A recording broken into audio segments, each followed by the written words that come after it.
가치 투자의 아버지이자 세계 최고의 투자자인 워렌 버핏의 스승 벤저민 그레이엄이 이렇게 말했다더라. 과거를 기억하지 못하는 사람은 그것을 똑같이 반복하게 돼 있다 라고. 근데 이건 그냥 인생 전반에 적용되는 뻔한 소리 하는 거 아닌가? 이게 주식이랑 뭔 상관이 있길래 이 말을 했다는 거야?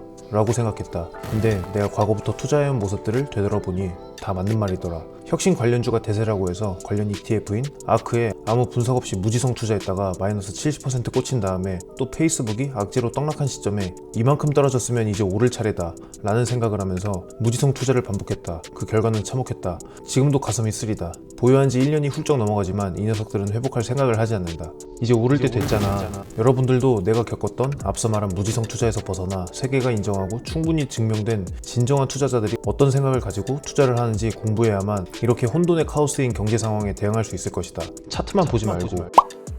최근 한 뉴스를 봤다. 중국의 한 전기자동차 업체가 자동차 세계 판매량 1위라고 한다. 비아디라는 중국 자동차 회사이다. 그동안 사람들이 테슬라 광풍에 휩싸여서 온 세상에 테슬라 말고는 자동차 회사가 없는 것처럼 느껴질 정도로 테슬라에만 집중했다. 그 결과는 이랬다. 고점 대비 수십 %가 빠지고 말았다. 나도 피해자 중 한 명이다. 원래 차량 구매를 위해서 예약금을 걸어도 몇 년을 기다려야 했던 얼마 전과는 달리 경기 침체와 주가 하락이라는 상황을 이겨내고자 전 세계 자동차 회사들이 일제히 가격 인하에 동참하고 있다. 그동안 테슬라는 가격이 시가냐는 말이 우스갯소리처럼 돌았다. 요새 시가가 좀 떨어지는 걸 보면 옛날보다 싱싱하지 않은 녀석들이 잡히고 있는 것 같다. 자동차가 과거만큼 싱싱하진 않은가 보다. 이처럼 테슬라를 필두로 자동차 관련 주가가 하락하는 와중에 지금이 기회라고 생각하는 사람들이 많을 것이다. 테슬라는 고점 대비 약 51%가 하락했다. 과연 이 황무지 같은 주식시장에서 우리는 어떤 주식을 발굴해야 하나? 제일 투자 가치가 높은 자동차 기업은 과연 뭘까?를 알 수 있도록 벤저민 그레이엄의 가치 투자 관점에서 살펴보도록 하자. 참고로 지금부터가 본론이다. 벤저민 그레이엄은 말했다. 방어적 투자자는 보는 것처럼 7개의 기준을 적용해서 투자에 적합한지 아닌지 살펴보라고. 여러분들이 보기에는 아마 굉장히 생소할 수도 있다. 하지만 이 7개 기준이 기업을 분석하는데 가장 기본이 되는 요소들이라는 걸 반드시 기억하자. 몇 가지 기준들은 저 당시 기준을 그대로 사용할 수 없어서 자동차 업종 평균과의 비교를 해볼 거다. 누구 맘대로 피터 린치가 해도 된다고 했다. 미국 주식의 자동차 업종에는 약 70개 정도의 기업이 상장돼 있으며 대표적으로 우리가 알만한 유명한 기업들도 몇 개 있다. 가장 유명한 거는 전기차 시장을 선도하지만 화성에 미쳐있는 세계의 이단아 일론 머스크의 테슬라, 그리고 우리나라에서는 그다지 유명하지 않지만 세계 자동차 업계를 선도하고 있는 GM, 그리고 최초의 대량 생산 모델인 포드 생산 시스템을 구축한 포드, 그리고 페라리까지. 이외에도 한동안 투자자들의 지갑을 털어갔던 루시드, 리콜라 같은 애들도 있지만 이 정도로 정리할 수 있겠다. 그럼 바로 분석해보도록 하겠다. 먼저 충분한 규모다. 충분한 규모는 원래 제조회사의 경우 연매출 1억 달러 이상이라고 했는데 그건 수십 년 전 이야기이므로 현재로서는 의미를 찾기 힘들겠다.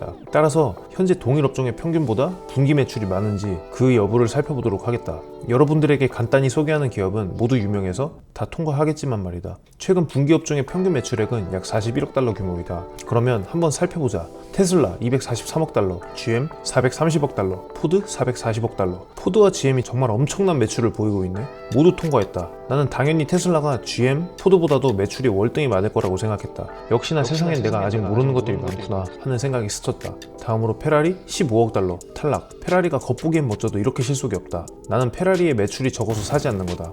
다음으로 매우 건전한 재무 상태이다. 이번 항목은 유동자산에서 유동부채를 나눈 유동비율이 200% 이상, 순유동자산 대비 장기부채의 비율이 100% 이하여야 한다고 했다. 먼저 유동비율부터 살펴보자. 테슬라 153% 탈락, GM 110% 탈락, 포드 120% 탈락. 근데 저기서 빛나는 녀석 하나가 보인다. 바로 페라리. 유동비율 447%다. 역시 페라리. 앞에서 당한 굴욕을 유동비율에서 만회한다. 그리고 순유동자산 대비 장기부채가 100% 이하여야 한다고 했는데 테슬라 의외로 건전하다. 39%. 그리고 나머지 GM, 포드, 페라리 전멸했다. 이것만 보면 또 테슬라가 대단해 보이긴 한다. 머스크가 화성에 정신 팔린 줄 알았는데 역시는 역시 재무 상태는 잘 관리하고 있었더랬다. 세 번째 기준은 이익의 안정성이다. 최근 10년 동안 적자 사례가 없어야 한다고 했다. 이 기준으로 인해서 벤저민 그레이엄의 가치 투자는 최근 급성장하는 혁신 기업에 대한 투자를 고려하기 쉽지 않다는 맹점이 있다. 하지만 이런들 어떠하고 저런들 어떠하리. 그레이엄이 나보다 훨씬 수익률 좋았을 건데 그러니까 난 그냥 그 사람이 하라는 대로 할란다. 테슬라 탈락, GM 탈락, 포드 탈락. 페라리는 상장한 지 10년이 안 된 것 같네. 탈락. 다 탈락이네. 이번 컨텐츠도 이대로 망하나? 그레이엄 형, 이건 아니잖아. 다음 기준은 바로 배당의 지속성이다. 왠지 모르겠지만 오늘 설명할 기업들은 배당을 잘 주지 않을 것만 같은 느낌적인 느낌이 든다. 한번 보자. 누가 맞는지. 테슬라 배당하지 않는다. 탈락. GM 배당한다. 합격. 포드 배당하고 페라리는 배당하지 않는다. 대표적인 4개 기업이 2대2이므로 누구도 이기지 않고 누구도 지지 않은 것으로 퉁치자. 여태까지의 분석에도 나가지 않은 여러분들에게 매우 감사하다. 슬슬 지루해질 때가 됐는데도 말이다. 5번째 기준은 바로 이익의 성장성이다. 이거는 EPS, 그러니까 주당 순이익의 10년간 성장률이 33% 이상이어야 한다는 것이다. 과연 어떤 녀석들이 통과했는지 한번 보자. 테슬라 782%, 정말 경악스러울 정도의 수치다. 합격. GM 33%, 아슬하게 탈락. 포드는 10년간 EPS 성장률이 오히려 마이너스다. 마이너스 20%로 탈락. 페라리도 151%로 빠른 속도만큼이나 짜릿한 이익 성장성을 보인다. 뭔 상관이야 이게. 다음 기준은 적당한 PER, 즉 주가수익 비율이다. 주가수익 비율은 기업의 주가가 그 기업이 벌고 있는 수익에 비해서 얼마나 저평가되어 있는지 혹은 고평가되어 있는지 알 수 있는 지표다. 낮을수록 저평가되어 있다고 보면 된다. 그레이엄은 최근 3년 평균 PER이 15보다 작아야 한다고 했다. 하지만 이것도 과거의 기준을 그대로 적용하면 다 떨어져 나갈 거다. 한번 보자. GM이랑 포드 둘 다 통과했다고? 어쨌든 현대적인 기준을 적용하기 위해 업종 평균과 한번 비교해 볼 거다. 업종 평균은 43.4%다. 테슬라는 과거 3년 평균 PER이 무려 320이다. 현재는 좀 많이 하락했겠지만 그래도 얼마 전까지 극단적인 수치임에는 틀림없다. 탈락. GM 9 합격. 포드 5.7 합격. 페라리는 44.3으로 아쉽게 탈락했다.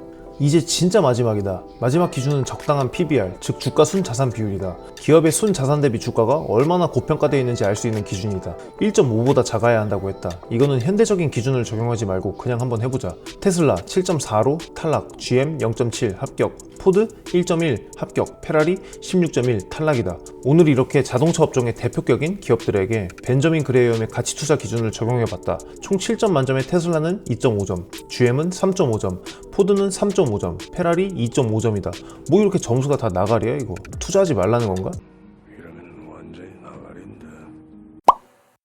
그러면 7점 만점에 7점을 기록한 기업은 과연 있을까? 없다. 그나마 최고점인 5.5점을 기록한 기업이 있다. 바로 밀러 인더스트리, 티커 MLR이다. 이 기업은 뭐하는 기업일까? 최근 트렌드를 반영해서 챗 GPT에 물어봤다.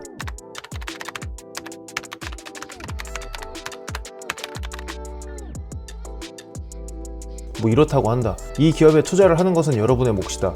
하지만 벤저민 그레이엄이 살아계셨다면 분명히 이 기업을 눈여겨보셨을 거라는 거다. 어쨌든 오늘은 이렇게 자동차 업종에 대해서 전반적으로 가치 투자 기준을 적용해서 살펴봤다. 이 내용들이 조금이라도 도움이 됐다면 구독과 좋아요 바란다. 감사하다.